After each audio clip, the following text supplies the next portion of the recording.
Big boss title winner పల్లవి ప్రశాంత్ మేడకు ఉచ్చు బిగుసుకుంది.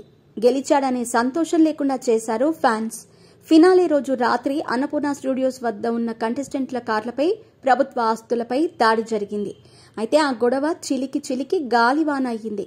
దీంతో ప్రశాంత్ పై case నమోదు చేసిన పోలీసులు నిన్న అతని ఇంటికి వెళ్లి ప్రశాంత్ ని అదుపులోకి తీసుకున్నారు. ప్రశాంత్ తో పాటు అతని తమ్ముడిని కూడా పోలీసులు అరెస్ట్ చేశారు. నా తప్పు ఏమీ లేదని ప్రశాంత్ అంటున్నాడు. కానీ ఈ గొడవకు అతని నిర్లక్ష్యమే కారణమని పోలీసులు చెప్తున్నారు. ఈ నేపథ్యంలో శాంతి భద్రతల సమస్య దృష్ట్యా ప్రశాంత్ ను అక్కడ ఆగకుండా వెంటనే వెళ్లిపోమ్మన్నారు పోలీసులు. కానీ ఒక రైతు బిడ్డకు విలువ ఇస్తలేరు అంటూ వీడియోలు తీసి సోషల్ మీడియాలో పెట్టాడు. ఇక బయటకు వెళ్లిపోయిన కాసేపటికి పోలీసు ఆదేశాలను పెడచెవిన పెట్టాడు. కాగా చెప్పినా వినకుండా అన్నపూర్ణ స్టూడియోస్ వద్దకు ప్రశాంత్ వెళ్లటంతో పరిస్థితి దారుణంగా తయారైంది. దీంతో పోలీసులు అతన్ని అరెస్ట్ చేసి చెంచల్గూడ జైలుకి తరలించారు. అయితే అరెస్ట్ కి ముందు ప్రశాంత్ ఒక మీడియాకు ఇంటర్వ్యూ ఇచ్చాడు.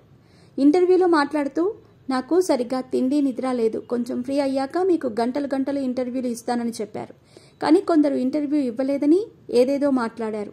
ఇది చాలా తప్పు. ఆ 4-5 ఫోటోలు, వీడియోలు మా వాళ్ల దగ్గర ఉన్నాయి. వాళ్లు నన్ను కావాలనే నెగటివ్ చేస్తున్నారు.